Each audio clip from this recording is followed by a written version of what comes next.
Hey guys, it's Kagan with BriteBee here. I'm so sorry that we're so late. We had some technical difficulties, but we are here now. I'm really excited to introduce you to someone that we find very special. So, to give you a little introduction here, Sheri Wilson is author of a book called Do I Have to? And we're talking about that today, but also we met her through the High Five podcast, and she is an insurance agent with Farmers Insurance in McKinney, Texas. So I want to welcome her on. Hi, Kagan. Thank you. It's nice to see you. Hey, it's good to see you as well. Thanks for being on today. Well, let's just get into this and start talking about the book. So tell us a little bit about what is Do I Have to? Do I Have to is a financial planning tool for young adults. It is a book written to help them change their mindset, identify with their values, their principles, how they spend money. And there's even some tools included in the book that help them put their plan together, little worksheets. So tell us a little bit about the idea behind the book. Why did you actually do this yourself?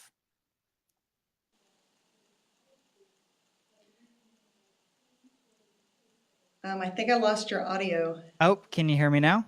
I can hear you now. Yeah, Okay, yeah. sorry. No, it's okay. Tell us a little bit about why you wrote this book. I mean, there's plenty of other books out there about finances, but tell us why you thought it was very important to have this book. Well, that's a really good point that you make about there are so many books out there about financial planning. This one is geared towards the millennial or the Gen Z mindset.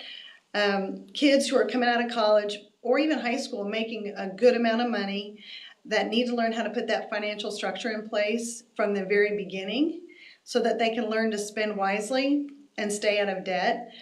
I found that working with some young adults, they are so smart. This generation of kids, they are so smart and they have so much knowledge at their fingertips that they can put a plan together very quickly.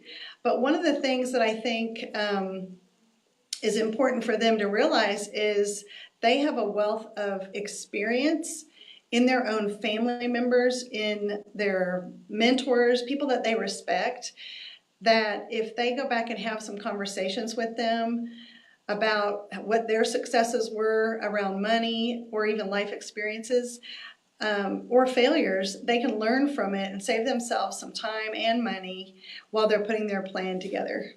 Sherry, a lot of people don't say that the millennials are smart. Usually they use millennials in a negative connotation. So why do you believe that they're so smart? Well, I have kids that are the millennial generation, and I have friends with kids of the millennial generation. So I know a lot of this age group, and they are so quick to learn. They've been given so many tools to help them utilize their skills, their best assets, and they tap into it.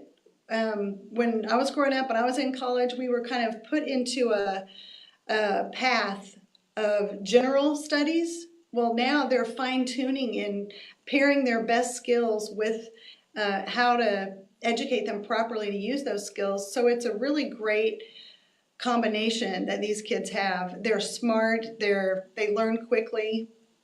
Um, so I just have a lot of experience with this age group. I've got a heart for this age group, probably because my kids are that age, and I don't believe the hype out there that millennials are all entitled. I don't see it every day. Yes, they are out there, but I just don't see that all of them should be labeled that way. So that brings us to our next thing of talking about values. You talk a lot about values in your book. And so tell us a little bit about the values in your book and where we get those values. Okay. Values are the things that kind of drive our decisions, drive who we are, drive what we think about, things that are important to us. We get our values from our parents, our grandparents, our religious beliefs, the things that we study, our passions in life. And the values lead us to do things like travel more, spend time with our family, If we align our spending with our values, then we live a happier life. Definitely. So how do we align with our spending and our values? How do we do that? I think first of all, you have to just define what's important to you. I have a friend, just to give you a little example, I have a friend who sees her son just graduated from college, making good money as an engineer. He sparsely decorates his apartment because he likes to save money for travel. He wants to travel around the world, around the United States. So what isn't important to him is what his apartment looks like. But what's Uh-huh. important to him is life experiences traveling. So he's a little bit different than what the typical graduate who just starts making money spends their money on. He's just Hmm. not that typical mindset. So that's a really good example of how to align your spending with your values. So that gets us into a little bit talk on stewardship. So it's not all about money, you say. And some people say that it's not all about money, but a lot of people believe it is about money. So what's your thoughts on that? Well, stewardship is defined as something entrusted to your care, how you steward something. That means, how do I care for it? So it's not just in money. Yes, that is applied, but it's not just in money, it's in everything in life. How do I care for my family? The job that I do, am I doing it to the best of my abilities and for the benefit of others? It's if you think about it, and I kind of give an example in the book, if you think about how a coach teaches a brand new soccer player, he's not going to put him out with a varsity team and say, okay, you're on the soccer team, go play. He will get run over, he'll be frustrated, Hmm. because he doesn't know anything yet. You have to start at the very beginning with the basics, with the fundamentals of any sport or any trade or any craft or any financial plan. You have to start with the basics and then you grow from there. And if you learn the basics really well, you can add on to that in complexity and advancement. So what does a soccer player do? The very first thing, what do they learn to do? Kick the ball, right? They're not learning how to score or how to pass. They're learning how to kick the ball, dribble it down the field. Ball, Yeah. yeah. So that's the basics of stewardship starts with the fundamentals. So just remind everyone, if you have any comments or have any questions, please put them in the comment section. We will make sure that we get those answered. But let's talk a little bit about shared wisdom. You focus a lot about the wisdom of others, connecting with others, and the advice from others. So why is that so important? Well, shared wisdom, I have a little section in the book called Nuggets of Shared Wisdom.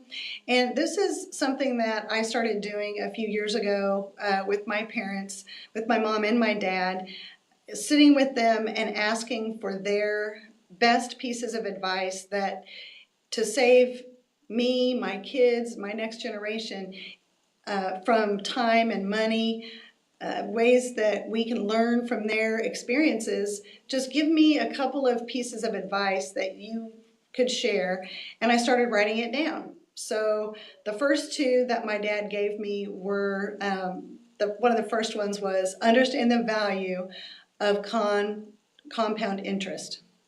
How important it is to That understand that that sounds scary. compound interest. Yeah. It's scary if you look at a credit card.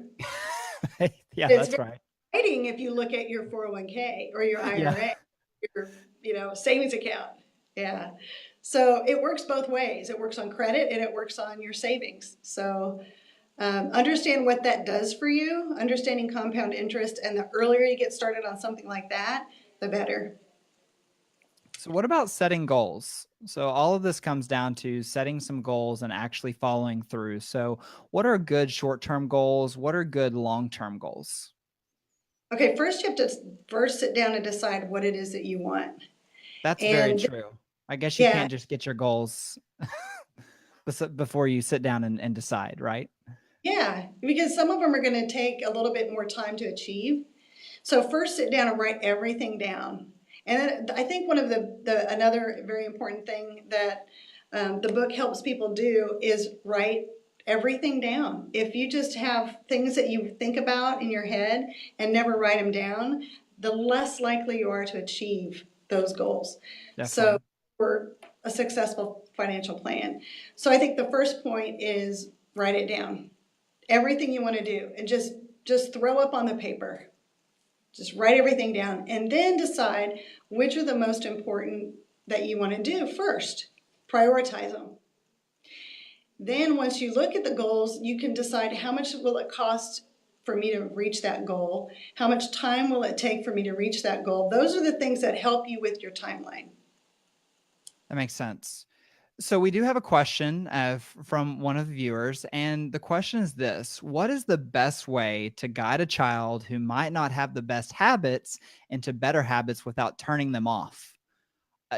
I think every parent asks that, right? Yes, and then that doesn't necessarily have to do with money either.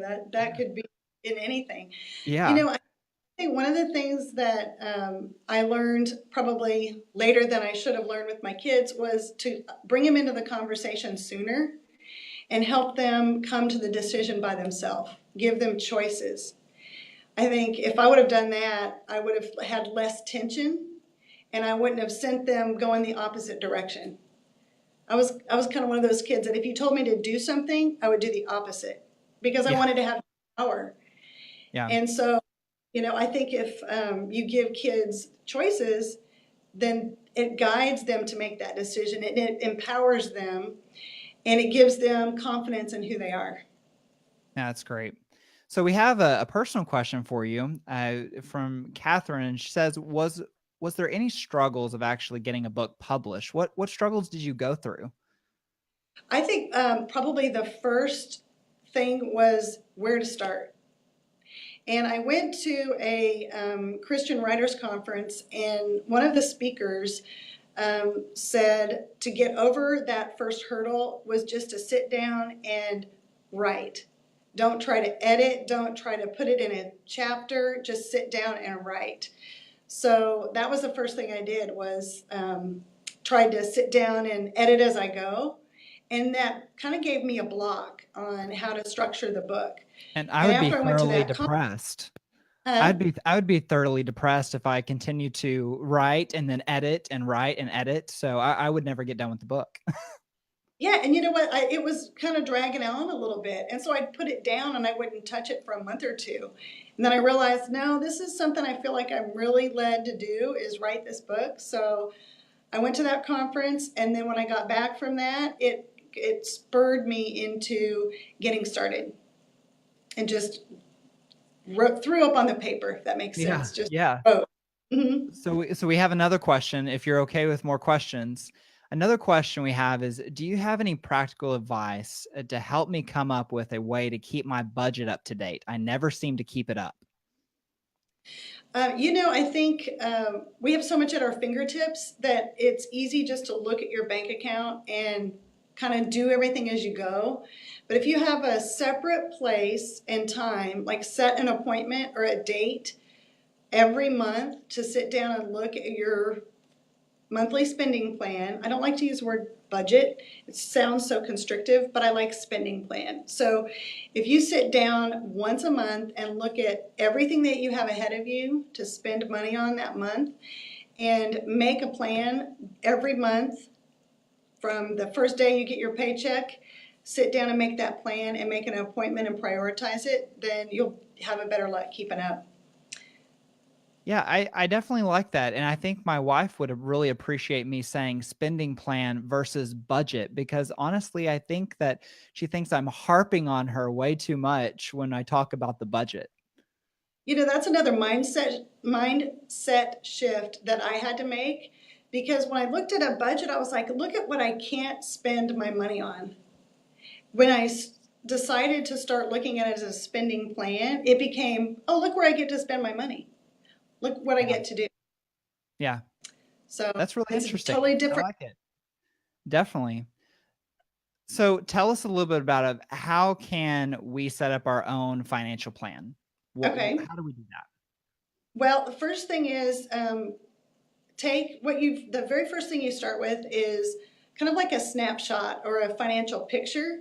So you write down everything that you have for income, everything that you have for expenses, all of your debt, who you owe, how much, what your monthly payments are, what's the balance. And in the book, there's a little worksheet. You can fill this out. Excel has a spreadsheet template that you can create on your own. There's all kinds of software out there. Mint has a really good one. Um, they're not paying me, so I don't know who else to say other than Mint. Um, but They're going to be paying you now. maybe they will. So, Hopefully. but in the book, there's a way for you to start categorizing it. And you can use this as a template. You can write in the book and just to get started. The best thing is to sit down and figure out where you are right now. That's awesome. So we have another question. All right. Are you okay with another question? Sure. Here it is. We hear a lot about Dave Ramsey and using cash only. How do you feel about that? That seems to be an ongoing topic with people. You know, I grew up with a dad who didn't like credit cards and he paid cash for everything. So I was raised to believe that cash is king. So Dave Ramsey's model, his cash management strategies, help people get out of debt and stay out of debt. And the only way they do that is if they have to start paying cash for things. You have to say, no, I'm not going to use my credit card. I'm going to pay cash. And I have friends that use some of the money transfer, third-party money transfer systems like Venmo and Zelle and all that. Yeah. And I always go with cash. I just am a little bit untrusting of people reaching into my bank account. I like to tell my money where it's going. I don't want people to come in and say, I'm going to take your money. So I don't use those, but I bring cash with me wherever I go. So I'm a fan of cash. All right. All right. Fan of cash. Well, that's good. So how do we find this book? Is it on Amazon? Is it on your website? What is the best place to find your book? You can get the book at Amazon, Barnes and Noble, Books A Million, and I do have a website, doihavetobook.com. And I can personalize it if you buy it through the website. If you just put who you'd like it to go to, I'll put a little note in also. Awesome. Awesome. Yeah, I got three books personalized the other day with my two sons and then also a family member who's getting married. So yeah, that was a nice touch. But and really, you know, of the book, if you're going to give it as a gift, there's the Nuggets of Shared Wisdom. Personalize the book for yourself and write your own best piece of advice in the book and date it. Write who you are, what advice, and date it so the person you're giving it to has a nice little note from you, and it makes the book even more special. That's awesome. Well, we just want to remind everyone to visit us online at BriteBee.com to learn a little bit more about Sheri. And we also have her podcast coming up very soon. I think it's live now. And then also about her book. Guys, if you have any questions about insurance or you're looking for insurance quotes that don't sting, try out BriteBee.com, click get a quote, and you can actually get a quote from Sheri herself. She's an author, but also Farmers Insurance Agent in McKinney, Texas, and she can serve anyone in the Texas area. We really appreciate you, Sheri, and we hope you have a wonderful day. Thank you. I appreciate your time, Kegan. All right. You're so welcome. You as well. Bye. Bye.